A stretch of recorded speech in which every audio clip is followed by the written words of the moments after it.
Okay, all right. So what I want to cover today, make sure if they give you an angle today, let's say like 35 degrees, we the first couple problems will ask you to convert to radians. So you're going to take that 35, you're going to multiply by pi over 180. Okay, that's the conversion. The reason why it's converting, it's going to cancel out the label of degree and it'll make it a radian. When you do this, 35 pi over 180. I want it a fraction, unless they say write it in decimal form. So you have to look, do they want it with pi as in what they say an exact answer? On this particular problem, you'd have to divide by 5. It looks like they both have 5s in common. So that'll be 7 pi over, what is that, 35 or something like that? Yeah, no, I don't know. 36. What is that? Is that 36? 180 divided by 5? 180 divided by 5, 36? 36. 36. All right, so 36, and then you try to see if can you go any further than that. Now, if you can't, that's your answer. Like, that's what I'm looking for in those first couple. They might want exact.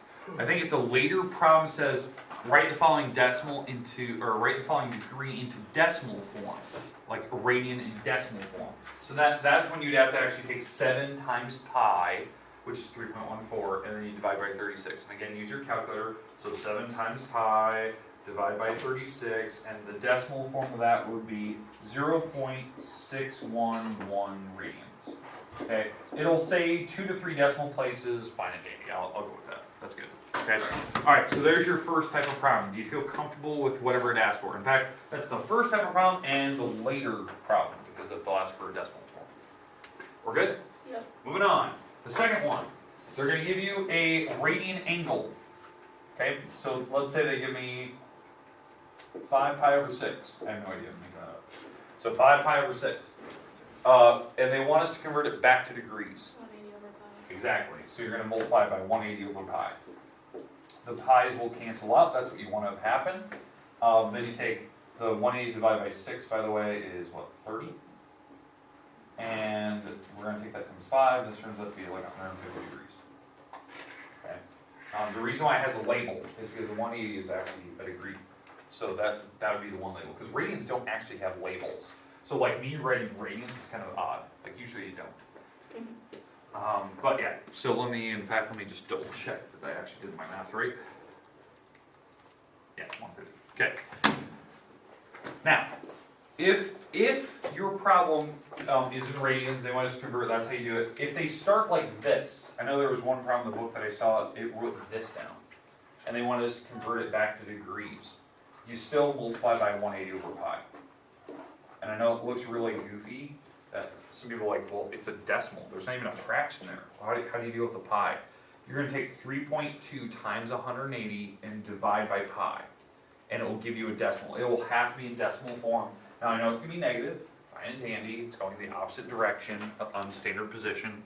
Right? So 3.2 times 180 divided by pi. It's 183 degrees.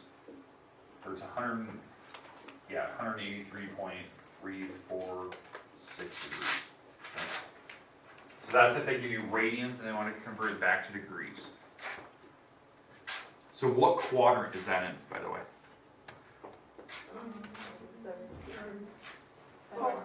This is second. Right. The reason why? It's negative.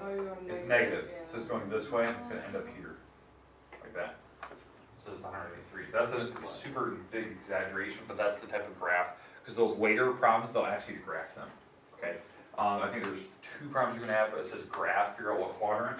So this is how to graph 180, negative 187, I'm in the second quadrant, and you label the quadrant that you're in. Okay.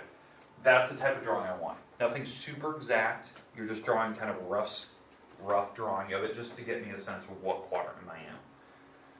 Okay, questions, comments about any of the problems on the board so far? Okay, if they ask for any coterminal angles, that's where you just take your angle and you add 360. You add 360, I didn't land up, but you add 360, so this would be 395. That would be a coterminal. You could take 35 and subtract 360. And you get a big negative number. What is that? 325 or something like that. Don't know. Go with it. Minus 35.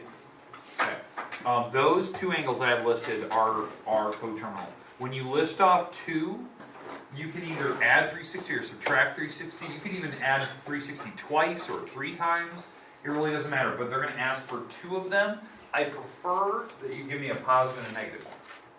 That's what I prefer. Now, I know there's one problem in the book. I didn't assign it, but there's one problem in the book. I think one of the angles was like 700 degrees. Like that was what they gave you, right? And they said find coterminal. Well, you could add 360 or subtract 360, but you're still really big. So you'd have to, if you want to get to negative, you'd have to subtract 360 a bunch to get back to negative numbers. But I'm not worried about that one. I didn't assign that one. Okay, questions about any of the angles, how to draw them in standard, how to convert them, anything? No. Okay, the last couple questions I did the practical application problems, where I talked about a clock problem yesterday. You know, where a clock goes through a certain angle, like the hand on the clock. Let's talk about like the minute hand on a clock. So the minute hand on a clock goes from like noon to 4 o'clock.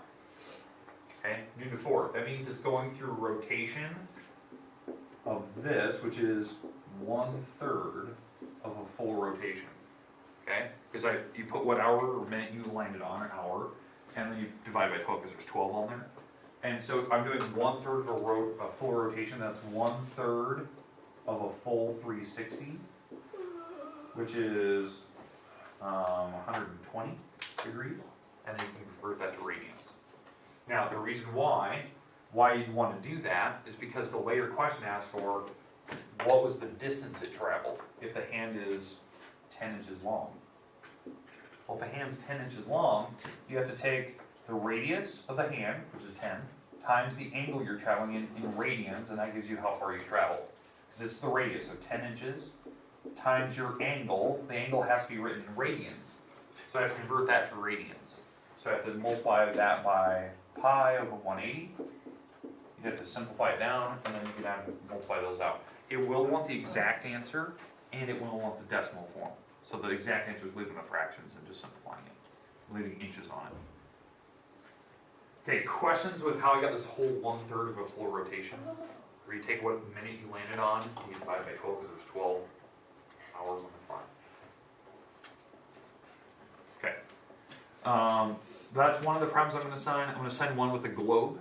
There's a globe problem in the book where it asks you to find distances between cities. I think they're not even really clever about it. They just like, hey, the distance between, or the angle between these two cities is 30 degrees. Figure out how far you traveled. All right, so here's my globe, and I'm just doing a cut shot, so this is like the core of the Earth. So let's say the angle between my two cities is 30 degrees.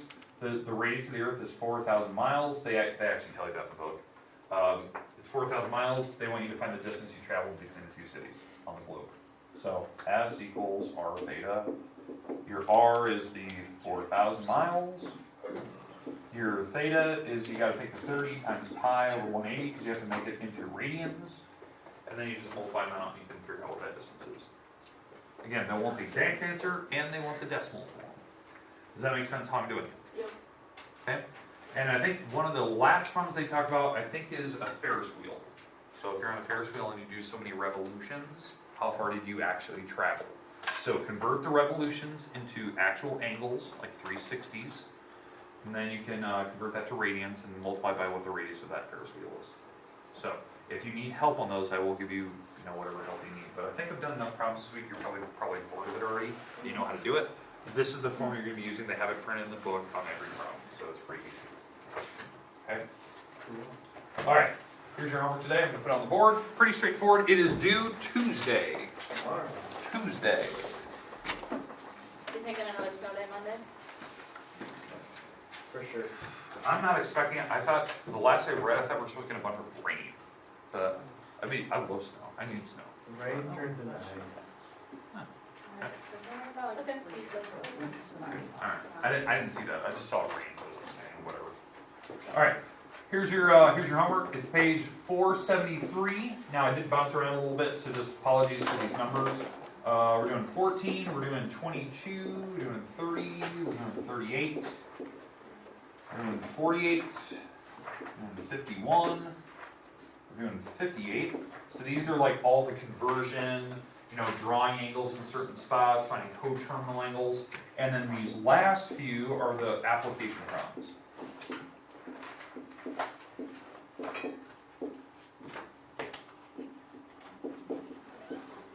So the last few are like I think the first ones are clock problems, the next ones are globe problems, the next one's like a Ferris wheel problem. So it's kind of one of each type. Well, you said it was just a couple of questions. A couple questions of They're each not type. that hard. But not. A couple questions of each type. Oh, wow. That's way less than what I normally send you guys. Questions? I guess I'm tolerable. Yes. Okay, there you go. The rest of the time is yours. You can work at your own pace.